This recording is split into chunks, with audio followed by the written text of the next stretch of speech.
on this episode of the Soul Twin Stars podcast. It keeps you busy. It keeps you from gossiping.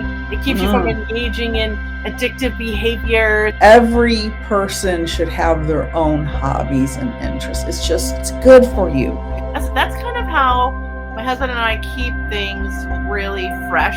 All of those things that we have access to for free are the things that are going to save us. Hi, I'm Lady Shadow, a witch with much to share, stirring the cauldron with magical self-care. Hi, I'm Peaceful Nik, a medium divine. I chat with the dead and interpret every sign. We are Soul Twin Stars, best friends through it all. From spells to healing, we're answering the call. From moon cycles to menopause and making peace with the dead. We aren't afraid to talk about what's rarely said. So tune in each week to get raw, real, and wise. Let's talk about a spiritual life with absolutely no disguise.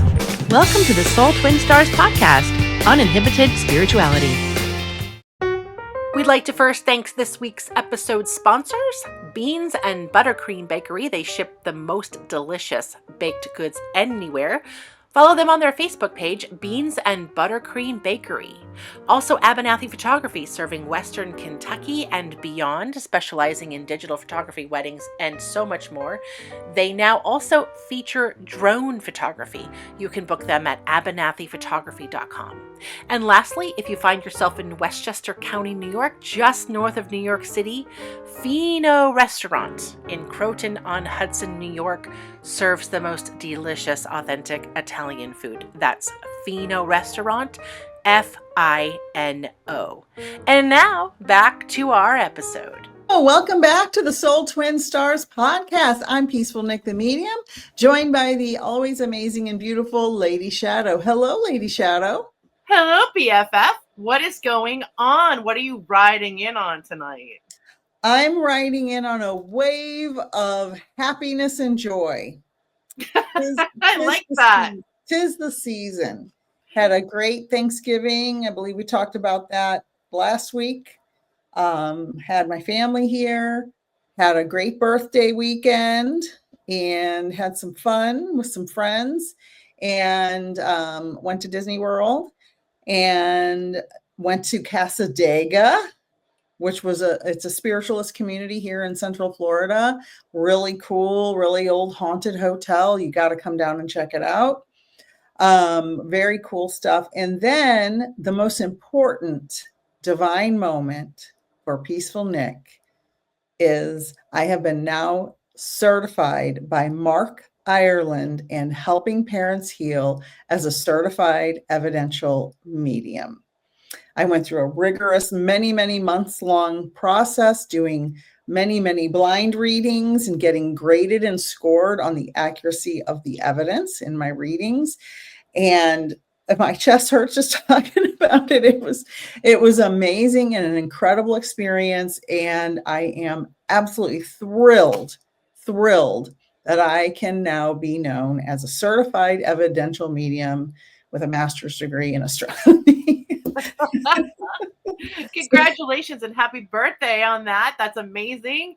And I remember what you went through trying to put all that together, and all those years of training add up. And it's just like, when you're an Olympiad, right? You go and you train, and no matter how many perfect rehearsals you have, if your performance is not to par, the day that the judges are there, it's like, you're only judged on that one performance, despite all the years of your perfect practice. So exactly. Here you are. Yeah, you were more than prepared for this, but I remember, you took it very seriously, and it's not something you can study for. It's just something you have to be tuned in for, and you pass with flying colors, and that is amazing.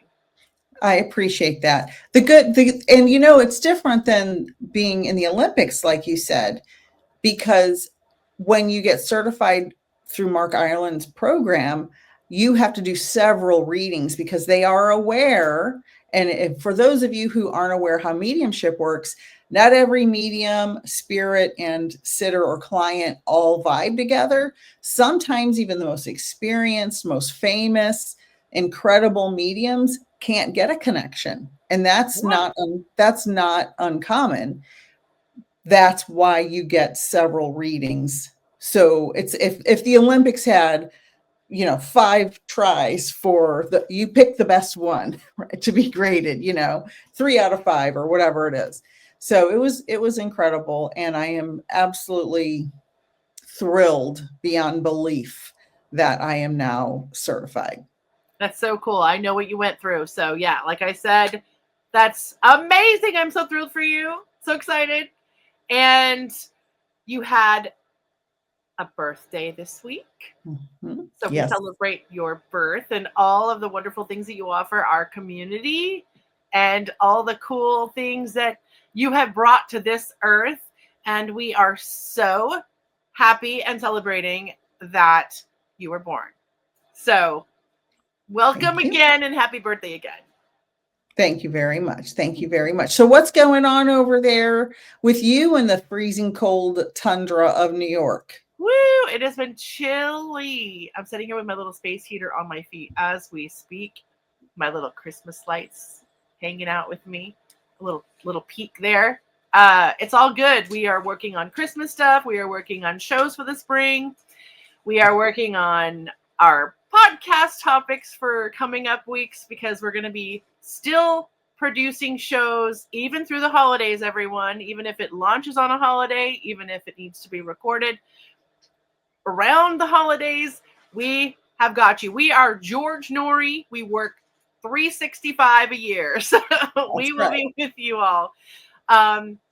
Divine moments this week, I would say just getting through some health issues with family members who are persevering and being supportive to them and making sure that they have a wonderful holiday and that they have everything they need. So we've been of service to some family members in that way, which has been nice. And then this weekend as well. And just trying to appreciate life with those that we love. And as you and I do, we make a lot of our gifts during the holidays. And so I'm extra concentrating on all of my friends and family to make them nice things. Because, when you're putting effort into something like that, you're thinking about them and, you're totally focusing on their energy.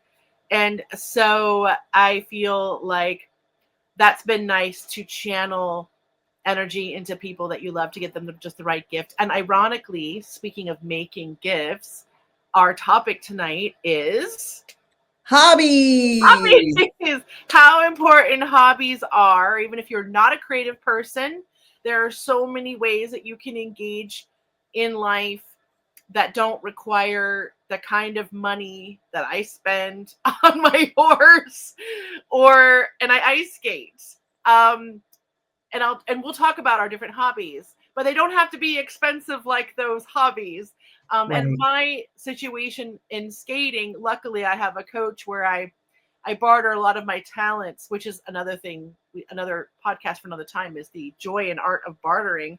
Absolutely. But I barter a lot of my lessons from my skate coach for things that he needs my talents for. So it's really nice. So I've actually made my hobbies in some ways very affordable. And I actually used to work at the barn that I kept my horse at. So I was able to work off a lot of board to have the hobby of my horse. So there are so many ways to enjoy an expensive hobby. And there's a lot of ways to enjoy a completely complimentary hobby that doesn't cost you anything but a little time and love and passion. So we're here to talk about that. I love it. And I think that for anyone who is in any situation, relationally, single, in a couple, in a throuple, it doesn't matter what your situation is. If you are an adult, which this is 18 plus content, not that it's inappropriate, but it's for adults. Adult themes, I call it. Right. Every single person needs to have their own interests and hobbies, because when you are totally enmeshed in your relationship or your job, because some people are married to their jobs, when those things become unhealthy to a degree where you are not enjoying anything that is yours, Everyone needs their own interests and hobbies so they can remain their own independent person. They don't have to be, oh, I only go scuba diving because my husband does, but I hate the ocean, right? Or I only, in your case, I only ride horses because my husband's a cowboy. Whatever it is, or I like country music because my girlfriend likes country music. Like, you can have similar interests. I'm not saying you shouldn't, but every person should have their own hobbies and interests. It's good for you. It's good for you. Yeah, I agree. And it's great if your spouse can introduce you to something that you actually like, or like my husband, like he'd never been on a horse ever until he'd met me, and we had gone on a couple little horseback trips, and then on our honeymoon I took him to oh my gosh, we rode horses on the volcanic beaches of New Zealand. I think you probably remember me talking about that. Beautiful. And it was supposed to be a whole tour that went out there because it was like where they shot Lord of the Rings. And so we booked this tour, and it was supposed to be like 8 people. And we showed up, and it was a little bit drizzly and chilly. And we were the only ones that showed up. So we basically had a private tour. It was me and my husband. I rode a big mare, and he rode a stallion. They stick him on a stallion. It was great. And so they took us out, and we got to canter on the beach, and it's, oh my gosh, it was so amazing. So he kind of fell in love with horses around then. And then by the time we got our own after COVID, because as a kid, I grew up with horses all the time. And I did 4-H and showing and all of that. I mean, hardcore. I'd take care of my own, build the fence in the barn with our own hands. I had to muck the stalls myself. I had to polish my own tack. I had to braid my own horse for shows, and I learned all that stuff in the 4-H, environment. And it was so wonderful. But my husband had being raised in suburbia, had no idea what all that was like. But then when he got a taste of the horses and I got my own, he really got into the hobby because my horse is cool. And it was really nice to watch him kind of cowboy with me. He would come to the barn with me when I used to work off my board at the other place, and he'd help me with the chores, and he'd kind of get into it. It was really cute. So so if you can share a hobby with, it's nice that, a spouse, imagine if you got your husband into painting, right? And if he really liked it, and it's something you guys could do together, which would be so fun, right? But if it doesn't work out that way, then hobbies are still important no matter what. Exactly. And I love your horse background because I also have a horse background. I don't currently have a horse, but I love hearing the stories. I grew up around horses. But you have your husband that you ride. Yeah. That's another podcast with a different title. But I love sports, especially football. I know I've talked about it. The 49ers. Growing up in San Francisco during the height of the Niners, wonderful, all their Super Bowls. So, you live in the city that they're winning all the Super Bowls, you kind of start to like it. Well, I met my husband. He's a sports fanatic of every sport. And so that commonality between us, because he's very different than me. I'm sciencey, and now I'm a medium, and he's athletic and does golf and stuff. And I have no interest in physically doing golf. I'm tried hitting balls. It's not for me. It's not for me. But watching sports and participating in watching big games and important games and things like that, that's a hobby we do enjoy together. I did have him paint with me a couple of times. He just couldn't get into it. But that's okay. He at least tried it, right? But we do enjoy watching sports. We talk a lot about sports. I've learned a lot from him about different sports. So it's fun to be able to have that thing to conversate about, because he's not an astronomer. So when I'm talking about science or mediumship, I'm teaching. He's not either of those things. So it's good that we have, that's not the only thing we share, but that's just one of the main things we talk a lot about. Yeah. And sometimes a hobby can be something as simple as communication. Like, Oh yeah. let's say you have a quieter, introverted spouse, and one person loves to talk about every detail of the day, or like walk and talk. Right? Let's go for a walk and talk, or Mhm. let's go for coffee. And that's kind of how my husband and I keep things really fresh.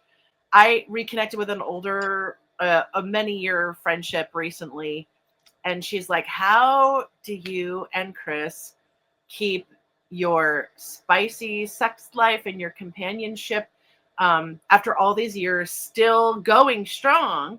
Because she's had a divorce, and through relationships, she's like, after like 4 years, it dries up. She's like, and I get bored and I can't handle being in that space where there's no more affection and intimacy. And I said, well, that can happen in the hottest of relationships, right? And so I was talking to her about, like, we engage with each other, even if I, like, home decor is my other hobby, right? I love repainting. If I could show you all where I live, it's like a unicorn threw up in here. It's like so colorful, and it's like gradient colors everywhere. Every wall's a different color. And my husband gets into helping me with the Right. decor, right? And so when we do things together, that means we get to talk together, laugh together, joke Right. together. And so when you can bring your enjoyable moments in and kind of cross hobby. So while I'm doing one thing, we can be hanging out and talking about this over here, even if he's having a peanut butter jelly sandwich while I'm painting. Like, at least we're in the same room. It's Right. not like, because I know a lot of couples that will go do hobbies. I won't mention names, but I knew someone who was really into hunting and fishing, and wifey was like, I don't want to go do that every weekend. And he's like, well, I do. Like, I want to spend every moment that I'm not working, like at the lake, in the mountains, hunting something, running around, camping. And she's like, well, I love you so much, but like, I can't do it that much. Right. So they Right. have to spend a lot of time apart on weekends in order to share hobbies. So that's tough, because it's not like you can do it at the same time, like as something else. Right. And Yeah. it's interesting. And I'll say, some people who have a partner who goes and plays golf, for instance, or goes to the mountains to hunt, you either can play golf or go or not. Like, I don't go play golf with my husband. I have literally less than zero interest in doing that. First of all, most of the time when he can do it, it's very hot, and I am an air conditioning person. Like, I cannot tolerate the heat at all. So, that's the first thing. But I just don't have interest in spending 5 or 6 hours outside watching somebody do that. So that's just me. So I try to make sure we find things we can do together in the air conditioning. We do love going to the pool. We have Yes. a neighborhood pool that we go to, and we take our coffee and we hang out and we chat, and there's no electronics to distract us. So that's one of the best places for us to be, not distracted by the television or the phone or whatever, and just talk and get some sunshine, and hang out together and be in the pool, which is awesome. Like, we both love water. We both love being in the water. So that's a really fun outdoor thing we can do, that I'm not overheating because I'm in the pool. So it's good stuff. Yeah. And I think, and that's what I was starting to say earlier too, is before I like get off on a tangent, which always happens when we're talking off the cuff, because we are real. This is real and it's not scripted, and here we are just chatting about it. But I think Yeah. quality time is one of my hobbies, like spending quality time with someone, or friendship. Some people will say that a friendship circle is a hobby too, and that can absolutely be right. It doesn't necessarily have to be doing something busy. I think a hobby, what is defined as an interest that you have outside of like required work time, that brings you enjoyment. Mhm. And if you are one of those people that don't have any kind of hobby, and some people consider shopping a hobby, or like you said, going for a walk and talk or whatever. Right. But there's so many things in life to explore. And a lot of us have too many hobbies. Like I probably have too many hobbies at this point. But to find one and to click with at least one or two things that can put you at ease, like you said, no phones, digital detox, out of the television, maybe just put music on. I mean, that's another thing. Unless we're driving or exercising, nobody really listens to music anymore because there's always something playing in the background. Instead, like in your house, you've probably got a lot of sports going on, right, in the background, like playing. Yeah, well, what my husband coaches, so he's working quite a bit. So, but when he's home, yeah, yes, that's correct. I wanted to say the other two things that we really enjoy together are reading books together, especially during COVID. A lot of couples struggled. You and Chris didn't, but a lot of couples I know really struggled during COVID. I don't think I've ever felt closer to my husband than during COVID, because we got to spend more quality time together. We took 5 or 6 walks a day together, because nobody could go to work where we were, and we read books, and we sat around and read books and really bonded over things that we were both interested in. And that was wonderful. I highly recommend, if you are struggling finding a hobby with your loved one, find a book that you can both enjoy, or have each of you pick a book and say, okay, you pick a book and I'll pick a book, and then take turns, a couple nights a week for 15 minutes or whatever kind of time you have. And the other thing we started doing last year, because in the summer here, it's so hot, you can't, I'm not going outside.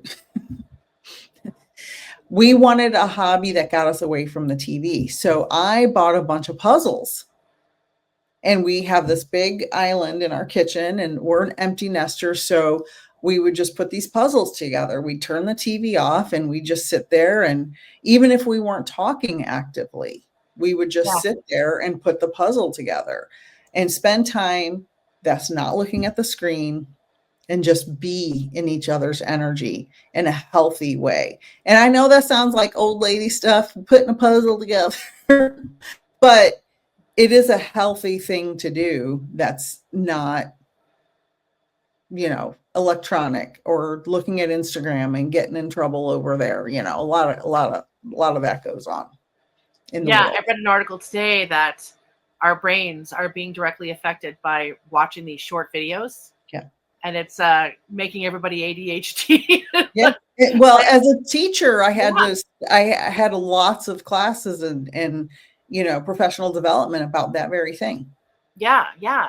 And I, like you, during COVID, I couldn't watch the news anymore. Like I had to just shut it off once like the quarantine hit and we were in and everyone was like, okay, we're going to ride this out.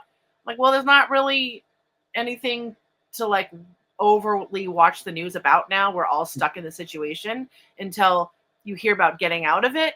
Mm-hmm. There was nothing really to watch except doom and gloom, right? So I, like you, did the digital detox thing. And plus, we all had to struggle to make money then. So I was at home. Another hobby is Barbie making. So I go and I take old naked Barbies that are being, about to be thrown out into a landfill, which is horrible for the environment. And I would recycle them, put a theme, make a box, make props, and put, little costumes on them and rehome them as a new brand. As right. I did. Oh, your Barbies are your Barbies. I mean, if anybody has a special person in their life that they want a very specific present for, contact Lady Shadow, because her Barbie designs are incredible. Thank you. I don't know how, that's how I got through COVID, was selling like pandemic hero medical dolls.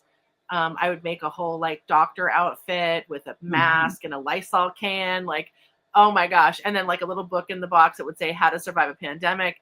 And if it wasn't for that stuff keeping me busy, because I would make like $10 to $15 a week.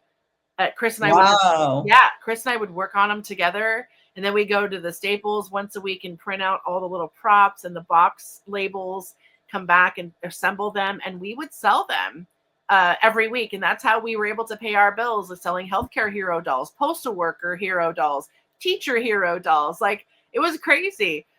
And then I got more creative with it and started doing, like Flash Dance, Breakfast Club sets, 16 can, like stuff that I'm passionate about from the 80s. I made a lot of cool sets. Yeah.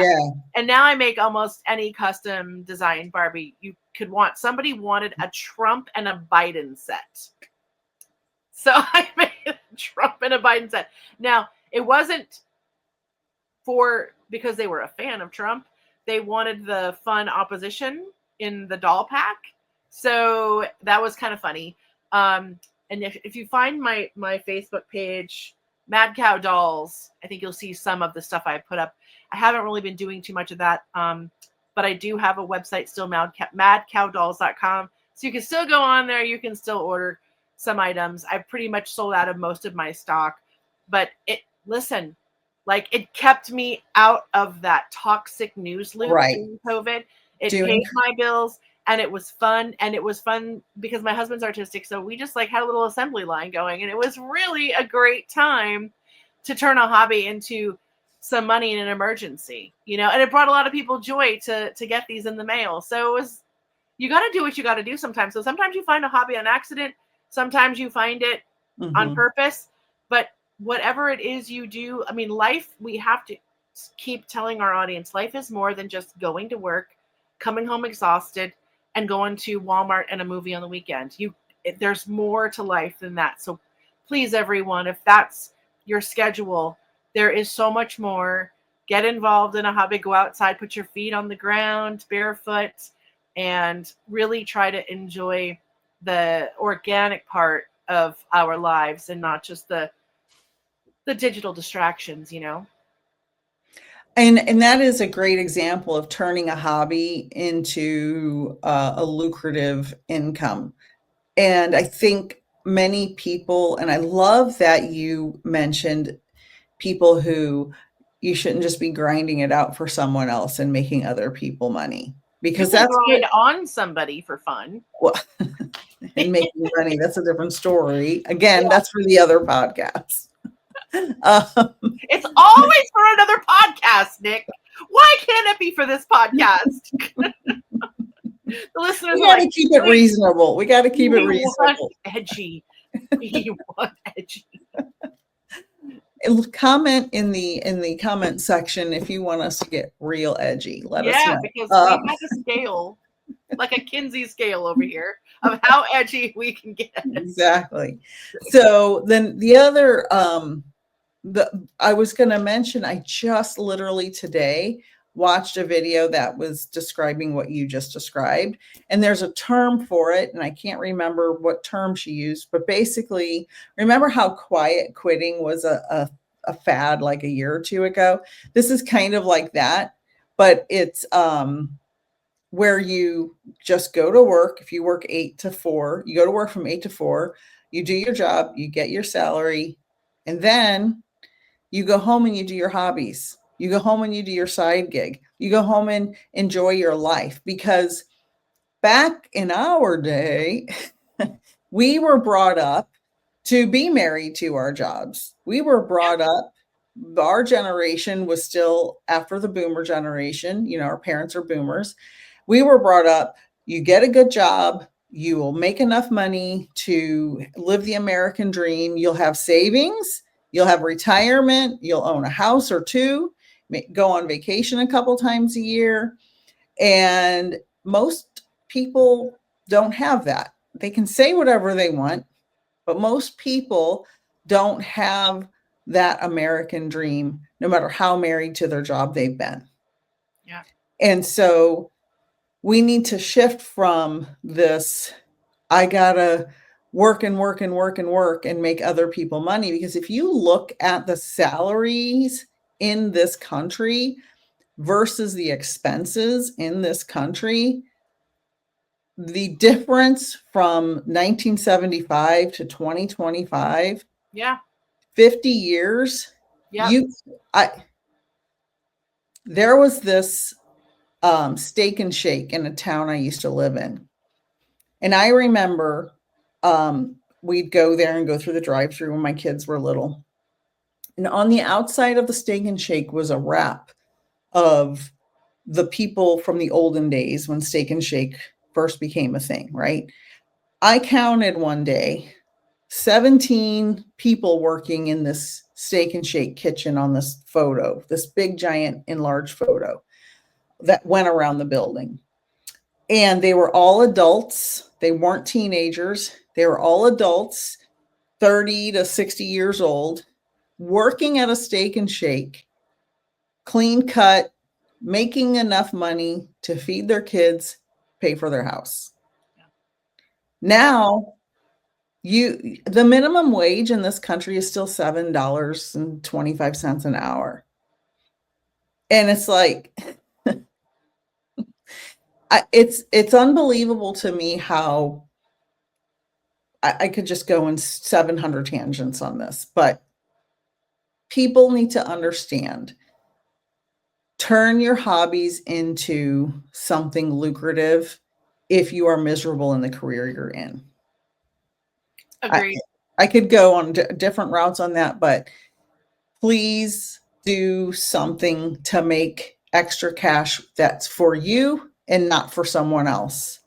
And pay your taxes. Well, here's an interesting thing too, is that hobbies aren't just for fun and an outlet, but they also can be to learn a new skill, right? And so if you're taking the time to learn a new skill that you actually enjoy, then you don't know if that's going to lead to more financial abundance down the road than, like you said, than the vomit job that you're in now. So yeah, I mean, who knows where that could go? I know that anytime someone could write me on Mad Cow Dolls and say, hey, I want a commission, I want to get a Barbie made of a person. And there's these websites out there right now that you can create a book for somebody, which gave me the idea to create one of my current gifts is to, oh my gosh, I could use my ChatGPT to create a really fun story about somebody and do what they're doing for $60 a book. And I could do it for a tenth of that cost and actually put my own creativity into it. And there's so many different outlets like that where you can turn writing, you can turn art into something sellable, something profitable, and get commissions. Like you do custom paintings. Yes. Right? So someone can go to your website or call you up and say, hey, Nik, I want a Peanuts painting, right? Like you have in the background there, or a Grinch painting. What would that cost? Just like I have, a Barbie, somebody could write me and say, hey, I got a picture of this beautiful grandma of mine. I want to make her into a doll. How much would that be? I just ask a couple of questions about her hobbies. Again, what she enjoys, what kind of clothes does she wear? What is her hairstyle? Talk to me about the kind of person she is. And I can literally put together a whole presentation, a box for it. It's so cool.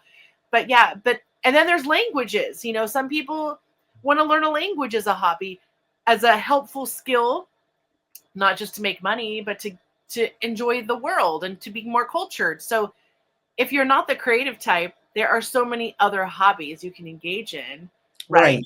That can enhance your life in so many ways that have nothing to do with spending money. What's interesting?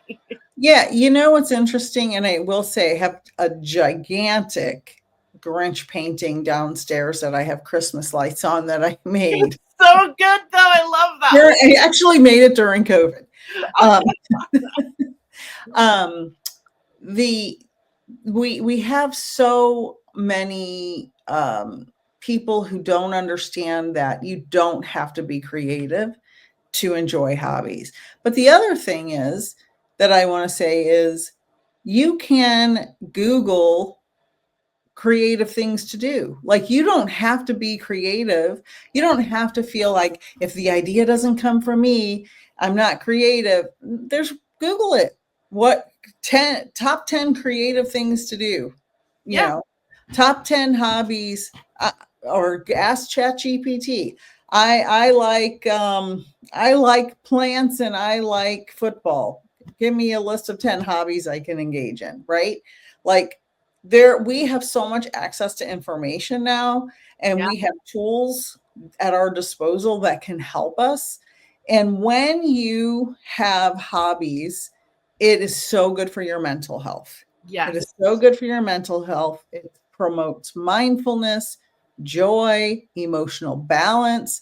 Because if somebody's just working all the time, and, I remember when I was first a teacher, I'd be answering emails till 11 o'clock at night. That did not last long because I'm like, no to that. My job ends when the bell rings, right? I didn't get paid enough to spend 80 hours a week answering emails, but you have to have a work-life balance. And I tell people this all the time when I'm doing my guidance readings. If you're paid from 8 to 4, you clock in at 8, you work from 8, you clock out at 4, you clock out at 4. You do not answer an email, you do not answer a text message, you do not answer a phone call, unless, like, obviously if the building burned down or something, right? But otherwise, you're off the clock, period. You do not have to do anything for that job. And when I was teaching in schools, and people would say, are you going to come to do this? Are you going to come to do that? No, I'm not going to come to do all those things. Yeah. Because you're expecting me. You literally, I will tell you, the amount of salary I got paid to be a full-time teacher with a college degree was sad.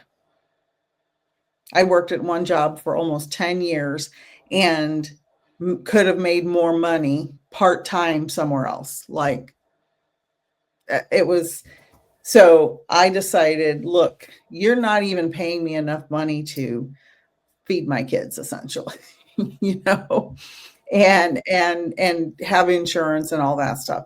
So I really shifted and changed. The one thing I did do was I hosted an annual science night that I did work very hard for, but that was just one night a year. And I would go to all the sporting events my kids were in.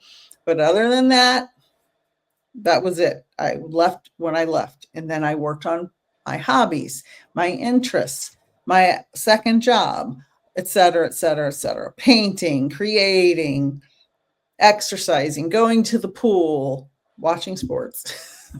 so yeah, clock in, work, clock out, stop working. Yeah. Unless, of course, you have your own business, which we do, and there is no clocking in and clocking out. But like you said, and this is why we do this, because I want to feel like what I do for a living is a hobby, right? Mm-hmm. So I don't want to go separately and give something 50 hours a week of my time if it's not for me, building something for me, my little empire. And listen, some people, like my grandmother, a perfect example of two people in one, and she's passed, bless her soul. I miss her so much. She never considered herself a creative person either. She also was all about, just tell me what to do. I'm going to do the job well. She lived through the Depression. She went into the Air Force at 28 years old. Yeah. Wow. She worked at the Pentagon. She was a go-getter and got married late in life and had my mom, my aunt, my uncle later on. I think she was 29 or something, or 30 when she first, had my mom. But she already had this innate ability to appreciate life on her own without outside stimulation. Mm-hmm. That was the best part of getting to know her and being a part of her life, was that she could just be in a room sitting, playing cards, watching TV, just by herself, taking a walk. And she knew how to breathe in joy, like wherever she was. It was amazing. She had just this survivor instinct, Right. And she would see my mom and me and my other baby sister creating things and being really creative. And she's like, when she would see my plays, she would say, oh my gosh, how do you do? I don't have any creative bone in my body. But she did know who she was. She said, you're a leader. I'm a follower. I'm a great worker, and when I go home, I still know how to enjoy my life. But she did have hobbies. She says just because she wasn't creative, like you were saying, that automatically means she doesn't have hobbies, but she did. She loved playing cards. She loved reading. She loved doing puzzles like you. She loved doing the word puzzles too. She was so good at that. She had all of her faculties until she was 97, almost made it to 100. And, so, and all the puzzles and the reading and all of that she did, I think also helped her brain. Absolutely. Yeah. And she didn't spend hours in front of the TV either. She would watch her favorite couple of soap operas during the day, take a nap, and then go downstairs and be social with her friends. And there was always a game. She loved to play games, board games, Scrabble, all the crazy games that we would bring down to her, Balderdash. We'd have her play Monopoly with us. We had her playing everything with us. It was so fun. And so even though if you don't consider yourself creative, there are still so many wonderful outlets that don't include sitting in front of the phone all day, because it's so tempting, to just come home and say, and it's great if you have a game on your phone. For me, my apps on my phone are mostly for creative purposes, inspiration or brain teasers, to get my brainstorming always going for the next project. But it's such a large scope of what you do outside of work. And so it just feels like anything. You put the word hobbies and people think it's a box and it has to be this type of stuff in there. So no, I don't have hobbies. Like, what's the point? Like, I don't even know where to begin. But hobbies is really just anything that brings you joy outside of working. So you don't have to think of it as creative or only going out and spending money on hunting or fishing or horseback riding, Or golf. Or golf. Yes, because golf is expensive, right, too? Yeah. Yes. So you have to have the equipment, and I've only done and the fees to play. The fees to play are pretty expensive. Oh, that's right. So fees and it's equipment, and then do you have to like rent the golf cart like when you're playing too, or does that come with the fees? You usually have to rent it separately. Oh wow. Okay. Yeah. So it's a rich man's hobby, kind of. Yeah. Like every freaking fun, crazy, elaborate hobby. Yeah. Probably no more expensive than horseback riding. I was going to say something and it just completely left my brain. Your train of thought derailed. My train of thought derailed because I have, one of my hobbies I do with my husband is we go to Disney World all the time. That is cool. And I have to ask you a question about that. Go ahead. But when you're done, I have to ask you a question. Well, it's super inexpensive to have an annual pass, and we more than get our money's worth. I mean, by a million times we get our money's worth. And it's not that far from our house, and we don't have to pay to park because we're annual pass holders. And you literally don't have to spend any money when you're there. We go in the morning, we walk around for a couple hours. We'll hop on a couple rides if we want to. And most days we just leave and go home and eat lunch and take a nap. I love that. Okay. And we talk and it keeps us off our phones and it's fun. Yes, because Disney World is a very stimulating place in a good way, especially when you don't have, even if you don't have children, there's always something to look at. There's always something you're missing. Always. No matter how many times you've been there, right? Because like you, I go to the Paris Disney every year. I love that park. It's my favorite. So whenever I'm over in Europe, I try to get over to, the Paris park. And I can't even, I've been there so many times, but there's still little things that I've missed about it. So when you go to Disney World, because my husband and I were just talking about this the other day, and because you live in a place that destination people save their whole lives to go visit, right? Like, yes, I still know people that don't even know what Disney World is like because they've never even been there. Like, they hear about it, they never actually walked through the park. Do you feel like every time you go, it's another new experience? Do you feel like it takes away from the magic because it's something that most people only experience once in a while, or do you feel it's more magical because you get to go there more often? There's a long answer to that. First of all, you might have to repeat the questions in a minute. I never walked into Disney World till I was 25 years old with my husband, who had been there many times before because his family took him every summer.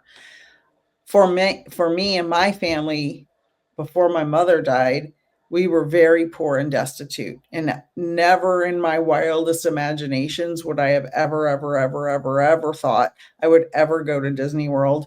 It wasn't even on my radar to even consider. Like, it wasn't even there. The reason, there's a couple of reasons I enjoy going. My youngest son, who's an adult now, almost passed away in my arms when he was 16. I don't want to go into details because it'll make me cry, but he had been with us a couple of times to Disney before that. After that experience, he became completely in love with Disney because it was safe. It was peaceful. It was an escape because he's now a type 1 diabetic. That's a whole other story. I have learned now that my kids are grown and I don't have the stress of worrying about them and blah, blah, blah at the parks. Not that you have to worry, but it's just like, you got kids, you want to take care of them. For me now, it's healing my inner child because of my traumatic past, because of all the things I went through. I go now to heal the little Nicole inside of me. And I am grateful every single time I get to go because, again, never in my wildest imagination as a kid was it even a thought that I would ever be able to go to a place like that. I was so poor growing up that in 8th grade, the 8th grade class was taking a trip to Dollywood. I happened to live in Kentucky for my 8th grade year. Long story. And I couldn't afford the $20 to pay for it because my mom had no job and no child support, essentially. My English or math, science, I don't know, one of my teachers, Mrs. Wolf, I'll never forget. She was an amazing teacher, amazing, wonderful, inspirational. She paid my ticket to go to Dollywood. And that was like the most fancy place I'd ever gone. And so I'll never forget Mrs. Wolf. I wish we had the internet back then so I could keep track of her. So that was the coolest place I'd gone to that point. Now, do I find it, did you ask me, do I find it different and new every time? Yeah, no, does it take away the magic because it's right there? Like, people who see something once a year, like the Rockefeller Christmas tree, like going to any park, like if you're a season pass holder and you can just walk in any time, does it take away some of that? It's a treat, It Or depends. do you walk in and feel like it's a brand new trip I again? think it depends on the person's perspective. For me, I live in a state of gratitude. Some people aren't grateful. Some people are egotistical and they think, oh, here I am again. I'm back at the park. Like, that's not me. I am very aware that at any moment, anything could change in my life and I could not be able to do that anymore. Yeah. I am very grateful. Now, some days I'm cranky and I don't have the same amount of appreciation as I do other days, which everybody's we're human. But most days I very much appreciate it. Now, I will say it's not as extraordinary if you've seen the castle, 100 times, but it's still pretty freaking amazing to see it every time you walk through. My opinion, and if anybody wants to fight me on it, the Disney World castle is a million times better than the Disneyland castle. There's absolutely no comparison. Now I don't know about the Paris Castle. I've seen pictures of it and it looks pretty amazing. Yes. But I do feel magical most of the time when I go there. But because I live in gratitude, I think that makes a difference. Of course. And if you wanted to go watch the free fireworks show, that's always fun. You could just go in there at night and watch that. That's always Exactly. very magical. Exactly. You could just drive right down there, Yeah. hop right in, watch the fire. Actually, we hear Amazing. we can hear the fireworks from our house most nights. Exactly. Yep. We hear the Yep. universal fireworks at 10 o'clock on the Yep. next day, blow them off, and then the Magic Kingdom ones we hear. Yeah. And like you, I've been to Disney World 1,000 times, both in Florida, California, and overseas. And every time I walk in, it's still, for me, it's still magical. I've gone there several times. It's not so magical when you save a bunch of money and you go there on a week that you think it's going to be not crowded and not too hot, and it's very crowded and it's very hot. And then you're like, well, crap, I only had today. Right. And this is like ridiculous. So at least you have control to say, Now, I'll come back tomorrow on a better day. Well, and that's the thing. We came in the summers with our kids because we were both teachers, and that was the only time we could come because my husband was a coach. And so he could never be off during the cooler times of year. So I cannot tell you how many horrifically hot, terrible, horrible, crowded days I've been to Disney, which makes living here now even better for that reason, because I only go when it's not hot. Yep. And it's a million. I was there from 9 a.m. to 3 p.m. today, rode a bunch of rides with my friend. I was thrilled. And it was no warmer than 70 degrees. It was 65 to 70 degrees and overcast, and it was absolutely perfect. Now, was the park crowded? I'm curious. No, it's kind of a slower time of year. It got crowded before we left, but in the morning it wasn't crowded at all. I know that I think we rode 7 or 8 rides. I think we rode 7 or 8 in the big rides. We rode the big rides, not the little teeny tiny ones. We rode some big rides. So what are your top 2 favorite rides there? Oh Lord. Probably. Chris asked me that the other day, and I said, I don't know. I got to ask her. He's like, she goes to Disney World all the time. That's so cool. I wonder what her favorite rides are. Like, if she's like, let's go to Disney World, I want to ride this ride. I'm in the mood for this. Like, what does she pick? I'm like, I don't know. I'm going to ask her.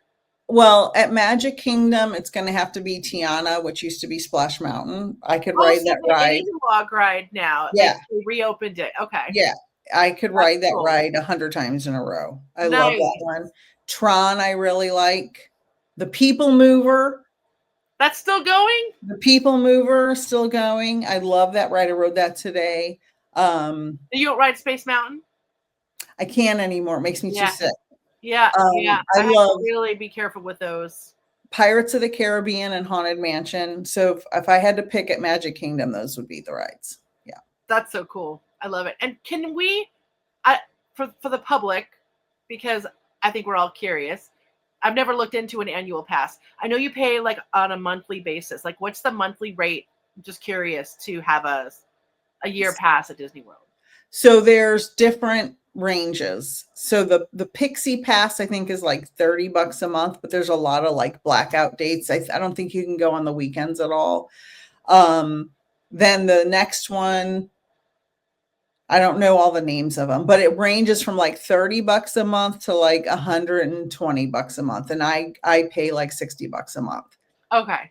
And for everybody listening, one day at the Magic Kingdom, $200 now. Whoa. That's crazy. Yeah. Yes. In the height of the season, because it ranges. Yeah, in the height of the season, one day at the Magic Kingdom is about $200 just to get in the park. That doesn't include parking.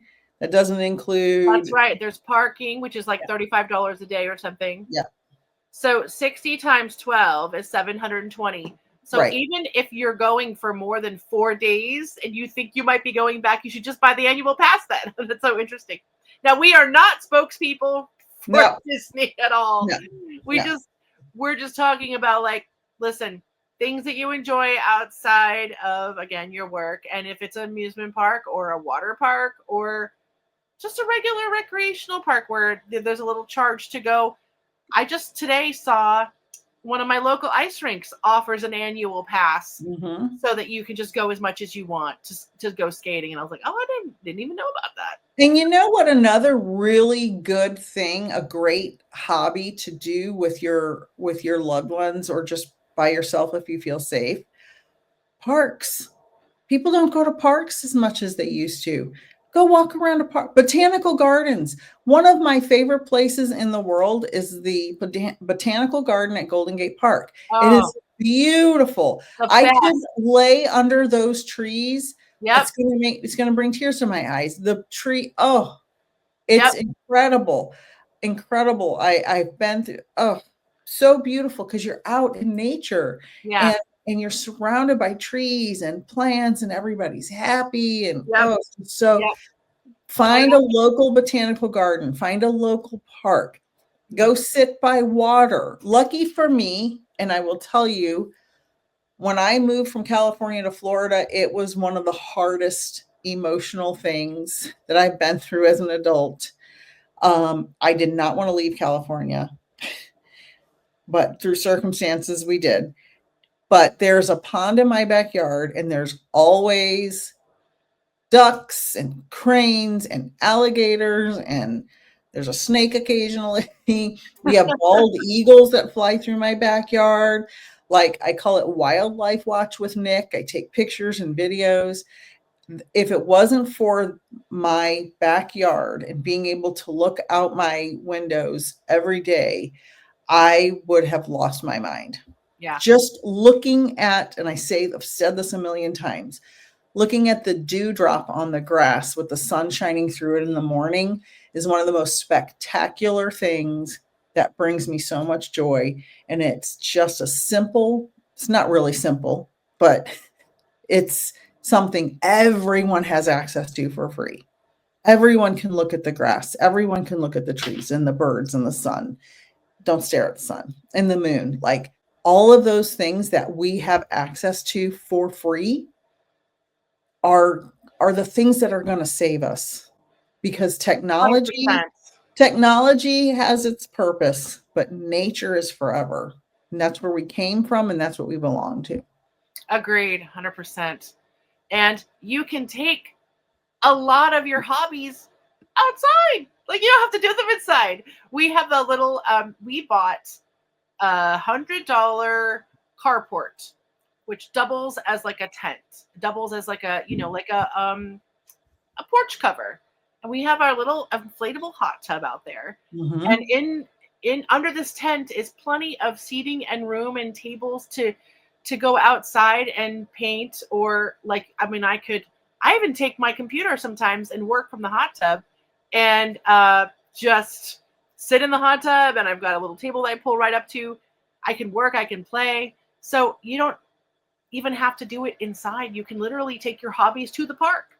Yeah. Or kick around a ball or a hacky sack. There's, just like you said, we have a nice little park at our river here too, where there's sculptures and you can walk for miles along the river, but you can just hang out at the river. You can bring a picnic, free barbecue area. Again, you could bring a board game down there. Yeah. You said anything to digital detox, which I think that we should do another podcast about how to digital detox as well. You know what we need to do? Go back and watch all our other podcasts and figure out all the list of podcasts we're supposed to podcast, because we always say this every time and then we forget, and the next week. I know. And then we're like, we need to record a podcast. Go through the list of people that have emailed us and pick one of those topics. Or we find one that we, that's too close to those, so we'll do something else. But yeah, we have so much to talk about, but it has been lovely chatting again, because hobbies are, for me, such a passion. They are for you. And we hope that you all get out there, find an awesome hobby, find some fun things to do. It will really fill the spirit. It keeps you busy. It keeps you from gossiping. It keeps you from engaging in addictive behaviors, unless your hobby is an addiction, which that can be a thing. But that's another podcast. Put it on the list. Another podcast. Exactly. Yeah, Don't worry. we'll come back to the juicy subjects next week. But yeah, and it's not just, I just want to say what you said there at the end. You always say the nuggets, the best nuggets at the end, always. It's not just for fun. It's for your mental health, which affects everyone else you know. So do these hobbies, keep your mind and your heart and your joy going.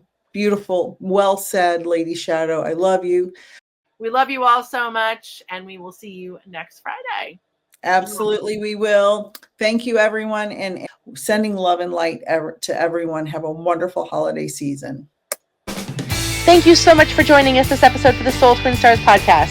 Find us on our podcast Facebook page for Magical Mondays live at 8:30 p.m. Eastern, where we will help you magically slay your weekdays, and for awesome giveaways.